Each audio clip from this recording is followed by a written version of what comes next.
Hello and welcome back to another video. This is the XXG01D Gundam DeathScythe from 2021, as well as a Gundam from the Gundam Wing series, especially the TV variant. Well, there is only this one actually. I don't think there is the other versions as high grade forms. I know that there's master grade forms of the other ones, but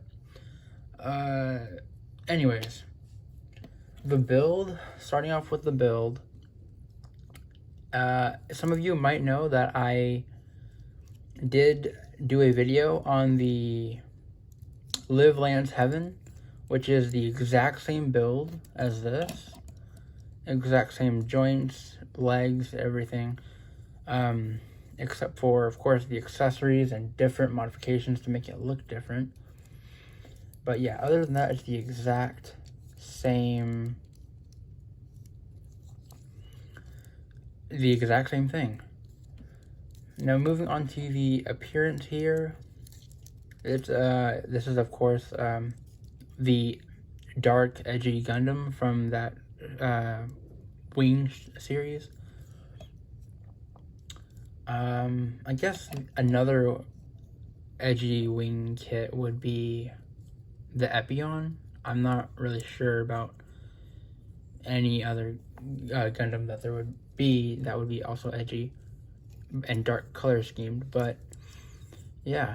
So you do have that dark color scheme on this kit, also retaining the red, white, blue, and yellow. But the only red that's on this kit really is actually the sticker right here on the crotch. And you also get stickers for the eyes. And that's actually it, I think. All of the panel lining that you see on this kit has been done with a 0.5 mechanical pencil lead. I just find that it's kind of easy to use in panel lining, so that is something that I have been using.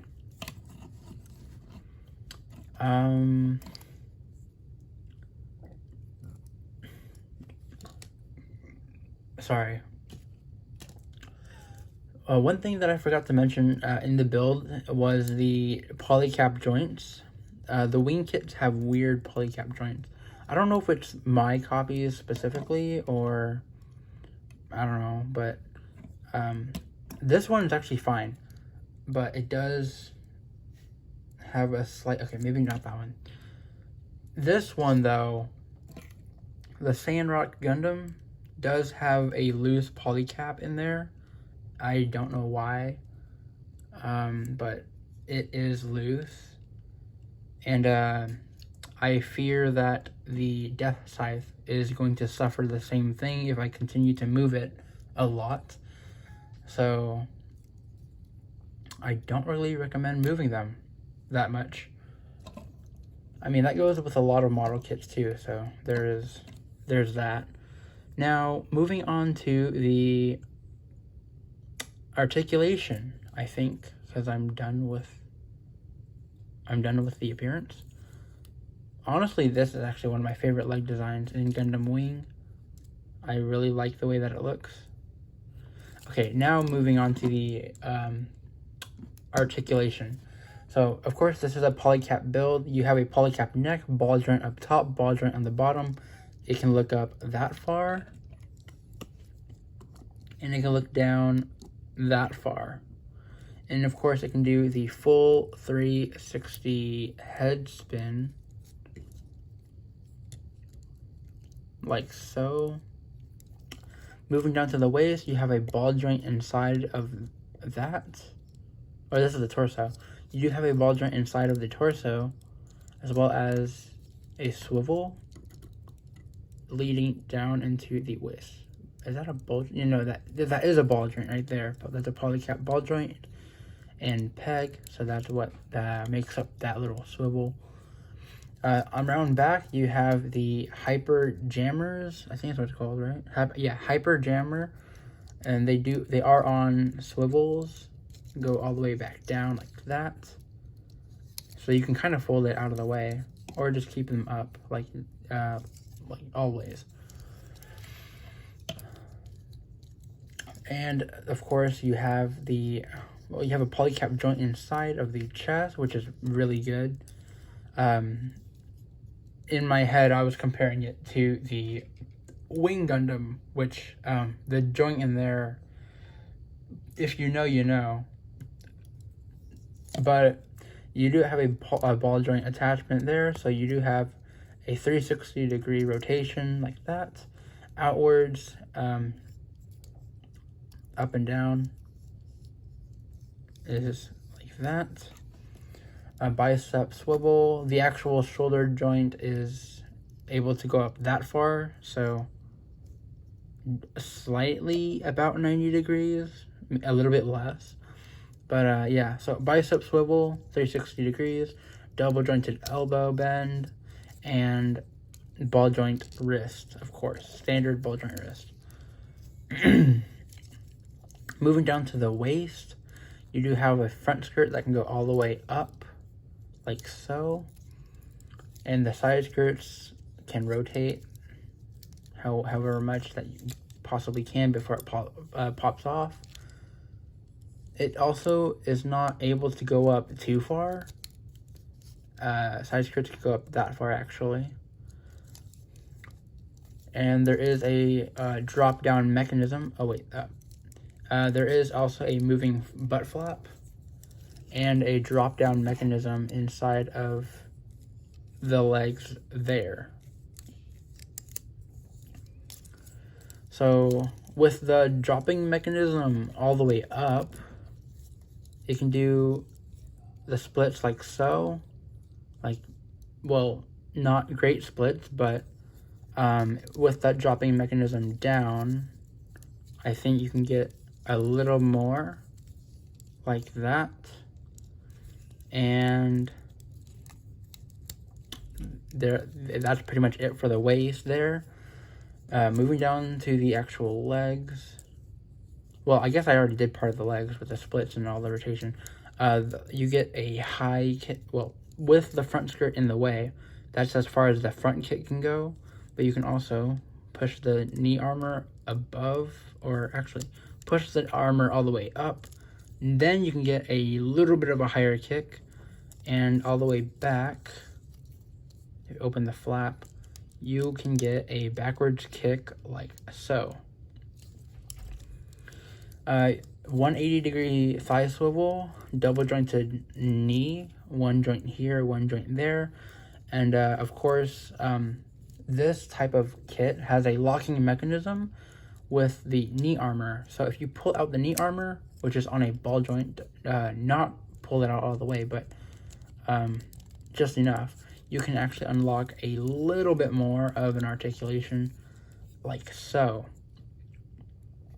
So just pushing that back into place, this is kind of weird. I never really trusted this, but you kind of have to just push it upwards like that, and then you're able to lock the knee armor in place again.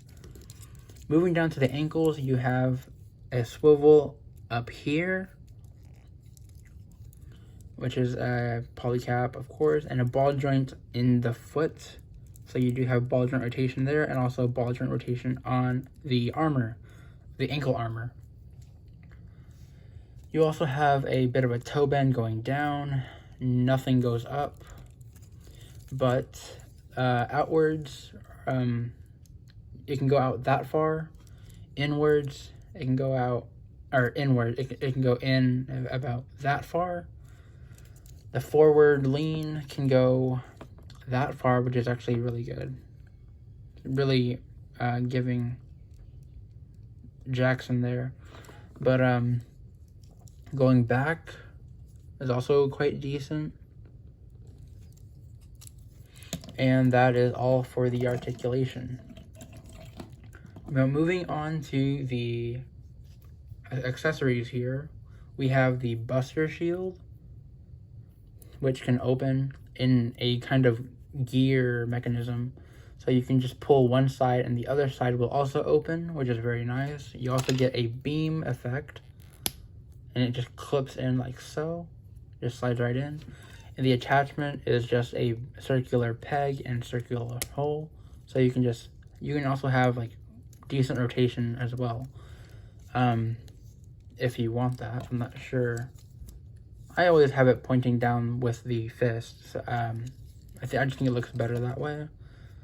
Next, there is the scythe, of course, which does have a rotation right here. Piston has been painted using a silver Gundam marker. You also can turn it into this mode, which I kind of forgot what this is. Wait, this is the Naginata, right? I think that's what this is called, the Naginata form. Probably not in the show. I don't really remember what this is called in the show. Probably the same thing, but it's mostly in scythe form, so we're just gonna keep it in scythe form. You also do get a stored variant of the handle, but I do not know where that is right now. Getting it onto the stand here is just a simple peg and into the slot like so.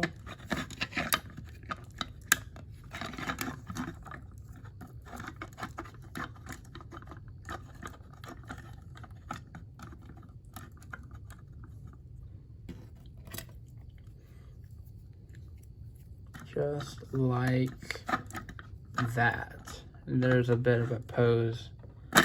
And okay, there we go. Well, oh, I see. So the part down there where the peg attaches, that part of the waist just split. So might want to be careful about that. But yeah, that was a tiny bit of a pose. Like, I don't know. Yeah, so we're gonna get this standing up right in here.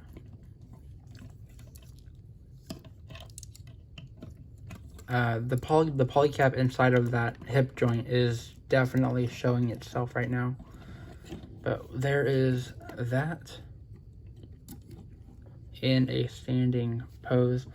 So moving on to the size comparisons, or comparisons overall, we have the RX-78-2 and the, I almost said Shenlong. This is the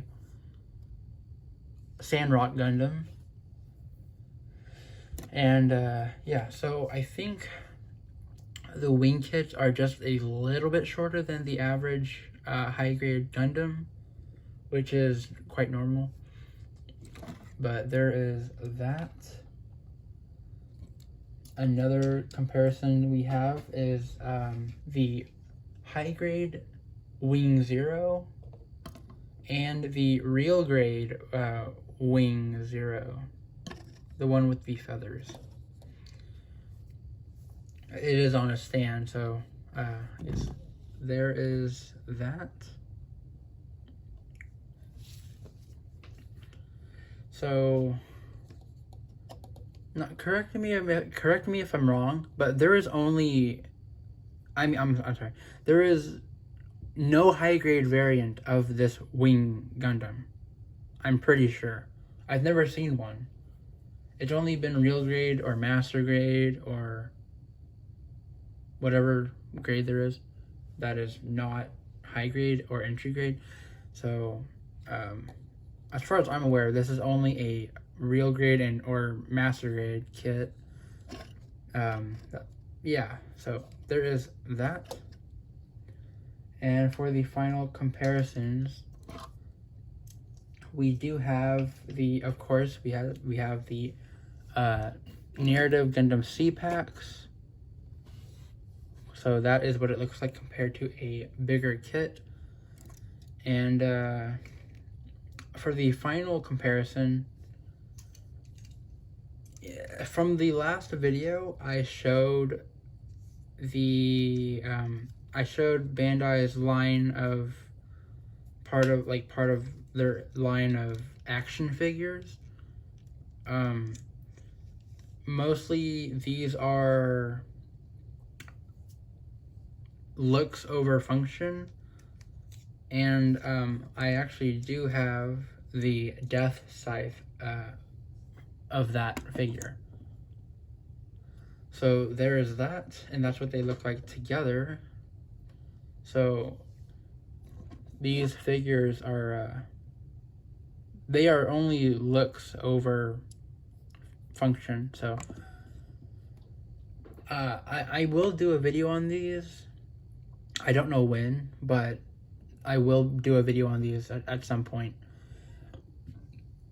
As you can see, the quality as well. This one actually has a transparent beam effect. This one does not. It is a solid piece, solid plastic.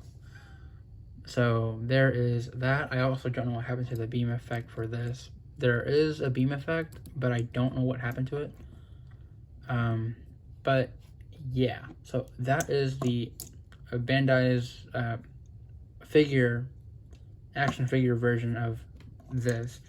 I don't really know what they're called. I keep forgetting, but you can find them mostly at like stores around you. Probably like Walmart or Target. They have those there.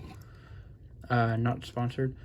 But yeah, so this is the high grade Gundam DeathScythe from 2021 from the Gundam Wing series. And do I recommend this kit? Yes, I do recommend this kit. However, you should also probably be careful with like the poly caps and stuff like that. It seems that they do kind of loosen up over time, but other than that, I do recommend. If you enjoyed this video, leave a like and consider subscribing for more reviews in the future, and it would also be greatly appreciated. So let me know your thoughts about this kit in the comment below, and I'll see you guys in the next one.